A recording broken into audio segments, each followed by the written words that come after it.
चीज दुनिया में है सब अल्लाह के रसूल सल्लल्लाहु अलैहि वसल्लम ने आकर बताया। और मेरे सरकार ने खुद अपने रब से मुलाकात किया है, अपने रब से मुलाकात किया है। ए मुसलमानों, अल्लाह ताला परवरदिगार आलम ने हमें सब कुछ अता कर दिया, सब कुछ दे दिया। मेरा दीन मुकम्मल हो चुका है। आज जिस महफिल में बैठे हो उसी नबी के नवासे की महफिल में बैठे हो। और इमाम हसन इमाम हुसैन है कौन? मेरे प्यारे आका सल्लल्लाहु ताला अलैहि वसल्लम इमाम हसन इमाम हुसैन को सूंघा करते थे, उनसे खुशबू आया करती थी।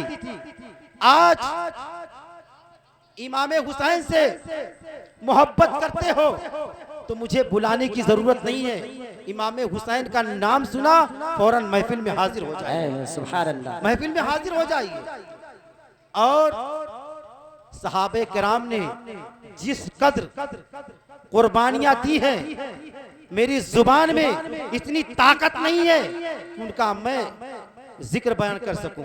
जिस तरीके से जब मेरे प्यारे आका सल्लल्लाहु ताला अलैहि वसल्लम इस दुनिया से पर्दा किया तो उस टाइम कुफारे मक्का ने बड़ी खुशियां मनाई। कहा मियाँ अब नमाज कहाँ है, अब रोजा कहाँ है, अब हज और ज़कात कहाँ है? अब तो नबी दुनिया से पर्दा कर चुके हैं। एक तो सहाबे किराम के ऊपर रसूल के जाने का गम है, दूसरी तरफ कुफारे मक्का मजाक उड़ा रहे हैं कि अब नमाज कहाँ, अब रोजा कहाँ है। उसी टाइम उमर फारूक आजम हज़रत अबू बकर सिद्दीक ने अपनी तलवार को खींचा है और ऐलान कर दिया अगर कोई लब हिलाएगा उसकी गर्दन काट दी जाएगी। मैं पूछता हूँ, ये बताओ नमाज तुम किसके लिए पढ़ रहे थे? कहा खुदा के लिए। कहा कि तुम रोजा किसके लिए रख रहे थे? कहा खुदा के लिए। तो कहा मेरा रसूल पर्दा किया है, अभी मेरा खुदा जिंदा है और खुदा हमेशा के लिए जिंदा है। वो वहदहू ला शरीक है, वो हमेशा था और हमेशा है और हमेशा रहेगा। ये सहाबे किराम रज़ी अल्लाह सुभान अल्लाह, बेशक सुभान अल्लाह। सहाबे किराम ने जिस कदर मेहनत की है इस्लाम के लिए, जो इस्लाम आज तक पहुंचा है, बहुत बड़ा एहसान है सहाबे किराम का। ये मुहर्रमुल हराम की पहली तारीख है और इस तारीख में अपनी अपनी मोहब्बत का तुम सबूत पेश करो कि हम हुसैन के चाहने वाले हैं, हम हुसैन के मानने वाले हैं। ए मुसलमानों, याद रखो कि जिसने हुसैन से मोहब्बत की है और हुसैन को दिलो जान से माना तो उसने अल्लाह उसके रसूल को माना, और जिसने हुसैन से बुग़्ज़ व कीना रखा उसने अल्लाह के प्यारे हबीब सल्लल्लाहु अलैहि वसल्लम से रखा है। इसलिए मेरे प्यारे आका सल्लल्लाहु अलैहि वसल्लम ने फरमाया कि हुसैन मुझसे है और मैं हुसैन से। सुभान अल्लाह, बेशक। अब तुम सोचो, अल्लाह के प्यारे हबीब सल्लल्लाहु ताला अलैहि वसल्लम ने ऐलान किया कि तुम्हारे अंदर मैं दो चीज छोड़ के जा रहा हूं, और जो इन दोनों को अपने हाथ से मजबूत पकड़ेगा इंशाअल्लाह ताला वही कामयाब है, वही कामयाब है। और जो कुरान को छोड़ दे, अहले बैत को ना माने, जो अहले बैत को माने कुरान को छोड़ दे, वो मुकम्मल ईमान वाला हो ही नहीं सकता है। अब इसे पता ये चला कि कुरान ना अहले बैत से जुदा है और ना अहले बैत कुरान से जुदा है। कुरान को मेरे हुसैन ने जब इमाम हुसैन का सर काट करके नेज़े के ऊपर उठाया गया तो मेरा हुसैन उस नेज़े पे चढ़ करके कुरान सुना रहा था, सुभान अल्लाह, कुरान सुना रहा था।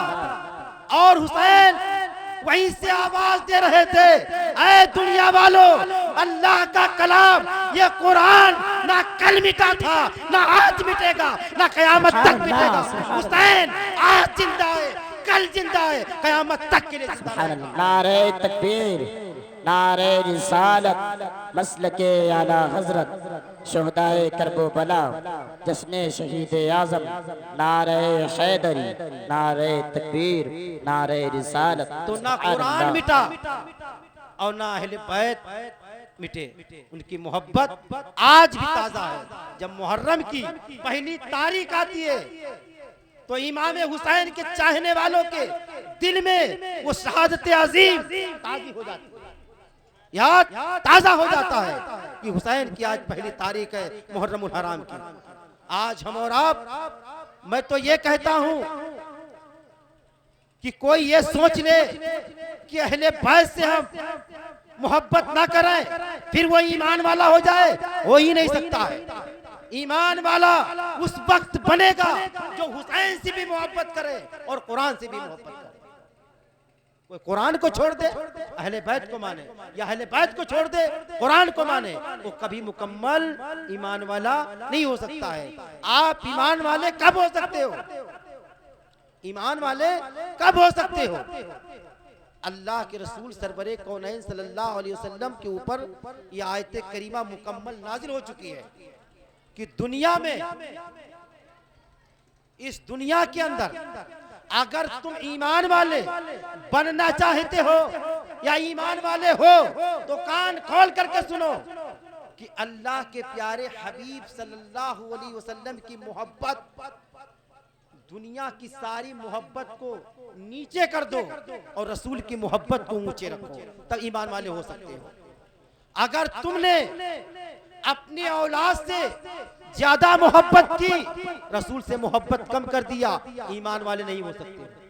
तुमने अपने जो कमाया है माल, अगर उस माल से तुमने मोहब्बत किया, रसूल से मोहब्बत नहीं किया, ईमान वाले हो ही नहीं सकते हो। जब दुनिया की सारी चीजें एक तरफ रख दी जाए और उससे कई गुना ज्यादा जब तुम रसूल से मोहब्बत करोगे तब तुम ईमान वाले हो सकते हो। जब ये ऐलान अल्लाह के रसूल ने ऐलान किया, उमर फारूक आज़म रज़ियल्लाहु ताला अन्हु के कान तक ये आवाज पहुंचती है तो इरशाद फरमाते हैं, ए अल्लाह के प्यारे हबीब सल्लल्लाहु अलैहि वसल्लम, दुनिया का सारा माल, अपनी जान, अपनी औलाद, अपनी बीबियां, अपने बच्चे सब तुम पर कुर्बान। तो अल्लाह के रसूल ने फरमाया, उमर अब तुम ईमान वाले हो गए हो, उमर अब तुम ईमान वाले हो गए हो। हम ईमान की सबूत पेश करते हैं और इमाम हुसैन की मजलिस में इमाम हुसैन के जिक्र सुनने के लिए हम कतराते हैं, हम कतराते हैं, फिर कहते हो ईमान वाले।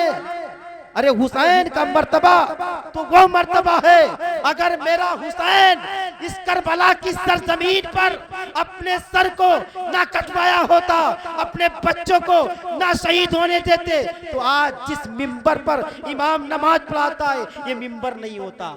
आज मस्जिद की मीनार से जो आवाज आती है ये आवाज देने वाला कोई नहीं होता। अगर ये मस्जिद है, ये मिंबर, ये दरसगाह है, ये मदरसे अगर आबाद है तो इमाम हुसैन का ये सदका, उनके सदके में आज चाहे मेरे मुसलमान भाई हो और चाहे मेरी माँ बहनें हो, ये कान खोल कर सुन ले, अगर अल्लाह के रसूल इस दुनिया में नहीं आते तो आज मुझे जीने का कोई तरीका नहीं होता। मुल्क अरब का ये दस्तूर बन चुका था कि औरतों बेटियों को जिंदा दफन करते थे। औरतें जिसके शौहर का इंतकाल होता था उसको लोग मनहूस कहा करते थे, उसको मनहूस कहते थे कि इसके वजह से इसके शौहर का इंतकाल हो गया। लेकिन अल्लाह के प्यारे हबीब सल्लल्लाहु अलैहि वसल्लम ने जब इस दुनिया में तशरीफ लाए तो मुल्क अरब के अंदर ऐलान कर दिया कोई अपनी बच्चियों को दफन ना करे। जिसके घर में बच्ची पैदा होती है सुबह शाम 10-10 रहमतें नाज़िल होती है। और जो औरत का शौहर इंतकाल होता था उसको 40 दिन के लिए कमरे में बंद कर दिया करते थे और ना खाना ना पानी देते थे। 40 दिन के लिए वो घूंट घूंट करके उसी कमरे में मर जाया। अगर वो जिंदा सलामत निकल भी आती थी तो उसके बाल बनवा देते थे और चेहरे पे कालक लगा करके उसको घुमाते थे और कहते थे ये औरत मनहूस औरत।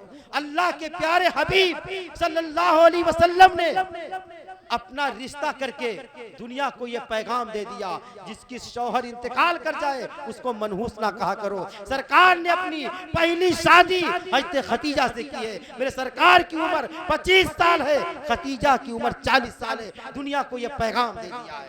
तो आज मुझे जो ये रिश्ता करने का हुनर है, रिश्ता करने का मुझे समझ आया, दुनिया में रहने का मुझे समझ आया, तो ये अल्लाह के प्यारे हबीब सल्लल्लाहु अलैहि वसल्लम का सदका है। और जब अल्लाह ताला अपनी वहदानियत का ऐलान किया तो कुरान करीम में एक आयत, बहुत जामे आयत नाजिल फरमाया, जिससे हम और आप कुल हु अल्लाहु अहद। अल्लाह ताला अपने महबूब से फरमाता है, महबूब तुम दुनिया को बताओ कुल हु अल्लाहु अहद, अल्लाह एक, अल्लाह एक है। अगर रसूल दुनिया में नहीं आते तो हम खुदा को कैसे पहचानते? खुदा को कैसे पहचानते? नहीं जानते।